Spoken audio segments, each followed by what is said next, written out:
आज हम जैसा चाहें अपने मन मुताबिक अपनी दाढ़ी को सेट कर सकते हैं, स्टाइल बना सकते हैं, जो मर्जी वैसा सेट कर सकते हैं यार। बड़ी बड़ी कंपनीज में एम्प्लॉयज का क्लीन शेव रहना भी जरूरी हो चुका है। और जरा सोचिए, अगर ये 2 रुपए वाली ब्लेड, जी हाँ, ये 2 रुपए वाली छोटी सी ब्लेड ना होती तो फिर क्या होता। कैसे ये भाई अपना चेहरा इतना क्लीन, सपाट, एकदम चमचमाता बनाता और हम सभी का ऐसा एकदम स्टाइल वाला चेहरा बना पाते। हमें से कई लोग रोजाना सुबह उठते ही सबसे पहले इसी ब्लेड का इस्तेमाल शेविंग के लिए करते हैं। आपने भी जरूर इसका इस्तेमाल तो किया होगा, पर आपने कभी ये नहीं सोचा होगा कि आखिरकार इसे बनाया कैसे जाता है। आज मैं आपको इस शेविंग ब्लेड की पूरी कहानी, इसकी पूरी दास्तां, कहां से ये फैक्ट्री में बनना शुरू हुआ और कैसे इतने सारे प्रोसेस के बाद बनकर हमारे हाथों में पहुंचता है, ये सब कुछ आज हम आपको इस वीडियो के सफर में बताएंगे। तो चलिए बढ़ते हैं अपनी और हमारी सबकी फेवरेट जगह फैक्ट्री की ओर, जहां भाई मुझे तो बड़ा मजा आता है, और देखेंगे आज शेविंग ब्लेड को फैक्ट्री में कैसे बनाया जाता है। तो चलिए मैं निकल पड़ा हूं अपने इस सफर की ओर। आप भी आइए मेरे साथ, और हाँ, आने से पहले चैनल को सब्सक्राइब कर लीजिएगा और बेल आइकन दबा दीजिएगा। दोस्तों, यहाँ पर यह है शेविंग ब्लेड बनाने वाली सबसे पॉपुलर फैक्ट्री, जहां पर अच्छी क्वालिटी की शेविंग ब्लेड बनाई जाती है। चलिए अंदर चलते हैं और देखते हैं कि यहाँ काम कैसे होता है। तो फैक्ट्री के अंदर यहाँ पर कई तरह के प्रोसेस होते रहते हैं। फैक्ट्री में ब्लेड बनाने की शुरुआत सबसे पहले स्टेनलेस स्टील से होती है, जो यहाँ पर इस फैक्ट्री में कुछ इस तरह की पतली लंबी पत्तियों के रूप में रखी हुई है। स्टेनलेस स्टील का इस्तेमाल इसलिए किया जाता है क्योंकि इसमें जंग नहीं लगती है। अब इस स्टेनलेस स्टील की इन पतली पत्तियों को एक मशीन में डाला जा रहा है। ये मशीन एक खास डाई की कटिंग मशीन है, जो इन पतली स्टेनलेस स्टील की पत्तियों में खास आकार की कटिंग कर देती है। दोस्तों, आपने अक्सर शेविंग करते वक्त ब्लेड के बीच में खाली जो हिस्से बने होते हैं ना, जो डिजाइन बनी होती है, वो जरूर देखा होगा। वैसे ब्लेड चाहे किसी भी कंपनी की हो, वो बीच वाले हिस्से में हमेशा कटिंग ऐसी ही होती है। देखिए, इसका कारण है कि ब्लेड बनाने वाली सबसे बड़ी और पहली कंपनी जिलेट ने इस तरह की कटिंग को उस समय इस्तेमाल की जाने वाली रेजर में फिट होने के लिए बना दिया था, जिसके बाद से आज भी इसी तरह की कटिंग ब्लेड्स में की जाती है। अब यहाँ पर इस मशीन में स्टेनलेस स्टील की पत्तियों पर कटिंग हो जाने के बाद इसे अगले प्रोसेस के लिए भेजा जा रहा है। अभी ये ब्लेड्स बनाने की पत्तियां काफी नरम है, जो कि एक कागज की तरह आसानी से मुड़ जा रही हैं, है ना? तो इसे अभी और थोड़ा मजबूत बनाने के लिए अगले कई सारे प्रोसेस से गुजारा जाएगा। अब यहाँ पर देखिए, यहाँ पर पत्तियां अब एक भट्टी से गुजारी जा रही हैं, जहाँ पर 1000 डिग्री सेल्सियस पर इन्हें गर्म किया जा रहा है, और इस तापमान में इन्हें कुछ सेकंड्स तक रखकर बाहर निकाला जाता है, और फिर यहाँ से इन गर्म पत्तियों को सीधे ठंडे पानी में डाला जाता है। पानी में डालकर इन्हें निकाल लिया जाता है, और इसके बाद ये काफी सख्त हो जाती है, पर अभी भी ये प्रॉपर ब्लेड्स की तरह सख्त नहीं हुई है। इसीलिए इन्हें दोबारा फिर से एक खास टेम्परेचर की भट्टी से गुजारा जा रहा है। दोबारा गर्म करके जब इन्हें बाहर निकाला जाता है, तो यहाँ पर इस पत्ती को एक मशीन की ओर भेजा जा रहा है।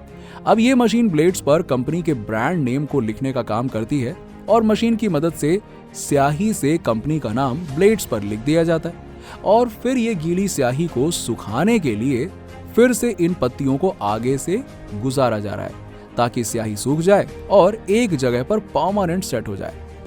आगे से बाहर निकलने के बाद स्टेनलेस स्टील की ये पत्तियां अब ब्लेड्स की शक्ल ले चुकी हैं, पर अभी ये ब्लेड्स किसी काम की नहीं है। इनसे अभी एक नाखून तक नहीं काटा जा सकता है। जी हाँ, क्योंकि अभी इसमें धार है ही नहीं। यहाँ तक कि प्रोसेस में केवल ब्लेड्स को बनाने के लिए इन स्टेनलेस स्टील की पत्तियों को मजबूत बनाया गया है। अब आगे इस पर धार लगाने का काम शुरू होगा, जो यहाँ फैक्ट्री के इस हिस्से में हो रहा है। अब यहाँ पर यह मशीन जो सामने दिखाई दे रही है, इसमें ये ब्लेड कुछ इस तरह से गुजारी जा रही है। अब ये मशीन किनारों को घिसकर इन पत्तियों के किनारों को पतला और तेज धार वाला बना देती है। देखते ही देखते मशीन से गुजरती हुई ये स्टेनलेस स्टील की पत्तियां तेज धार वाली हो जाती हैं। लेकिन अभी धार लगाने के बाद भी इन्हें यहाँ पर एक दूसरी मशीन से गुजारा जा रहा है। अब आखिरकार ये मशीन क्या करती हैं, आप यही सोच रहे होंगे ना। चलिए मैं आपको बता देता हूँ। देखिए, क्या है ना कि ब्लेड्स में धार तो लग चुकी है, लेकिन अभी ये ब्लेड धार लगने के बाद भी इतनी चिकनी और चमचमाती हुई नहीं है। इसीलिए इन्हें चिकना करने के लिए इस मशीन में डाला जा रहा है, जो कि स्टेनलेस स्टील की पत्तियों के खुरदुरेपन को हटा देती हैं और उन्हें थोड़ा और चिकना बना देती हैं। इस मशीन से बाहर आ चुकी इन पत्तियों को अब अगले प्रोसेस के लिए भेजा जा रहा है। ये प्रोसेस एक मशीन के जरिए किया जाता है।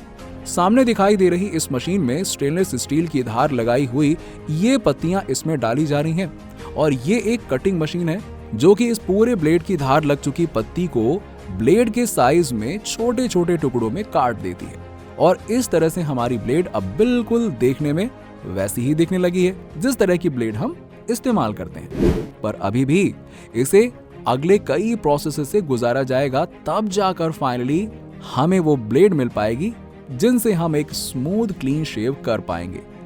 ठीक है, अब दोस्तों ब्लेड की धार को चेक करने के लिए इन्हें एक कंप्यूटराइज्ड मशीन में डाला जा रहा है, जहां पर फैक्ट्री के वर्कर्स भी ब्लेड की लंबाई, चौड़ाई और इसकी धार को अच्छी तरह से जांचते हैं। सब कुछ सही पाए जाने पर इसे प्रोडक्शन लाइन की ओर बढ़ा दिया जाता है, जहां पर आगे कुछ और प्रोसेस किए जाएंगे और इन ब्लेड्स को अब आगे एक खास तरह के इस लिक्विड में डाला जा रहा है। यहाँ ये एक खास लिक्विड है जिसमें इन ब्लेड्स को धोया जाता है और इन लिक्विड्स में धुलने के बाद इन्हें यहाँ पर इस तरीके से सुखाया जाता है और फिर आगे एक दूसरी मशीन की ओर इन्हें भेज दिया जाता है। यहाँ पर इस मशीन में इन ब्लेड्स को इसलिए डाला जा रहा है ताकि इन पर क्रोमियम की परत चढ़ाई जा सके।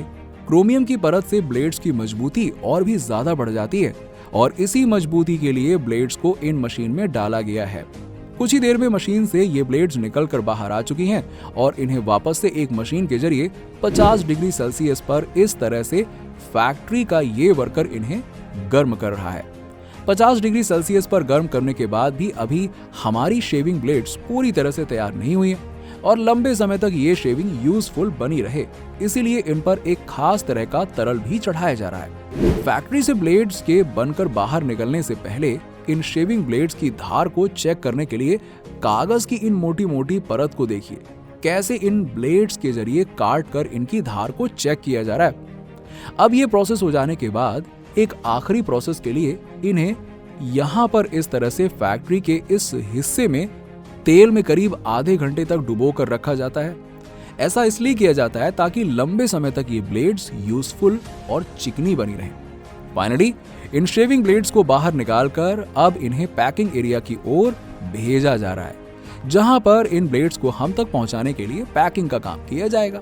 पैकिंग एरिया में ब्लेड्स बनकर पहुंच चुकी हैं और इस तरह की एक बड़ी सी मशीन इन ब्लेड्स का स्वागत करती है और मशीन में पहले से ही एक सॉफ्ट पेपर की रिफिल लगी होती है, जिससे ये मशीन इन ब्लेड्स को इस खास तरह के पेपर में एक एक करके लपेट देती है। अब ये कागज बहुत खास होता है, जिससे ब्लेड्स की धार भी बनी रहती है और इसे इस तरह से पकड़ने पर आपका हाथ भी नहीं कटता है। इस कागज में पैक करने के बाद एक और प्रिंटेड कागज में इन्हें मशीन की मदद से पैक किया जा रहा है, जिस पर कंपनी के ब्रांड, कंपनी की डिटेल्स और ब्लेड्स की कीमत सब कुछ छपी हुई होती है। अब एक एक ब्लेड को इस तरह से कागज में पैक करके एक हल्के दफ्ती के छोटे बॉक्स में पैक कर दिया जाता है। अब ये हम तक पहुंचने के लिए फाइनली रेडी हो चुकी है। इन सभी शेविंग ब्लेड्स के बॉक्स को एक साथ कई डिब्बों को एक बड़े दफ्ती के कार्टून में भरकर सील पैक करके इस तरह से इन बड़े बड़े ट्रक्स में लोड कर दिया जाता है और अब एक अच्छे ट्रांसपोर्ट सिस्टम की मदद से जल्दी से ये हमारे पास, हमारे घर के आसपास के मार्केट में अवेलेबल हो जाएगी। तो ये शेविंग ब्लेड्स तो अब आप तक पहुंच चुकी है, पर ब्लेड्स की ये कहानी इतनी सी नहीं है, अभी और भी है। अब देखिए, यहाँ इस फैक्ट्री में ब्लेड्स तो बड़ी आसानी से बनकर तैयार हो चुके हैं, पर वास्तव में ब्लेड्स को हमारी लाइफस्टाइल में शामिल होने और इसके आविष्कार में एक लंबे सफर से गुजरना पड़ा है। प्राचीन समय में सबसे पहले लोग धारदार पत्थरों का इस्तेमाल किया करते थे अनचाहे बालों को काटने के लिए, और इसके बाद कुछ समय बीतने के बाद समुद्र से निकली सीपियों का इस्तेमाल करते थे। 2 सीपियों को मिलाकर चिमटी के रूप में दाढ़ी को हटाने के लिए इस्तेमाल करते थे। बाद में धातु मेटल के औजार बनने लगे, पर अभी भी ब्लेड्स का आविष्कार नहीं हुआ था। कुछ समय बीतने के बाद रोम में साबुन का आविष्कार हुआ और इसी के बाद 17वीं शताब्दी के आते आते उस्तरे का आविष्कार भी हो गया। 1740 में स्टील के उस्तरे बनाए जाने लगे और ये सफर आगे बढ़ते हुए आया साल 1895, जब पहली बार जिलेट ने अपना सेफ्टी रेजर ब्लेड बनाया। इतना लंबा इतिहास रहा है ब्लेड का, जो कि धीरे धीरे बढ़ा। तो दोस्तों, मेरे ख्याल से आज का ये वीडियो आपको काफी इंटरेस्टिंग लगा होगा। अगर आपको वीडियो अच्छा लगा तो चैनल को सब्सक्राइब करें और ऐसे ही वीडियोस के लिए देखते रहिए।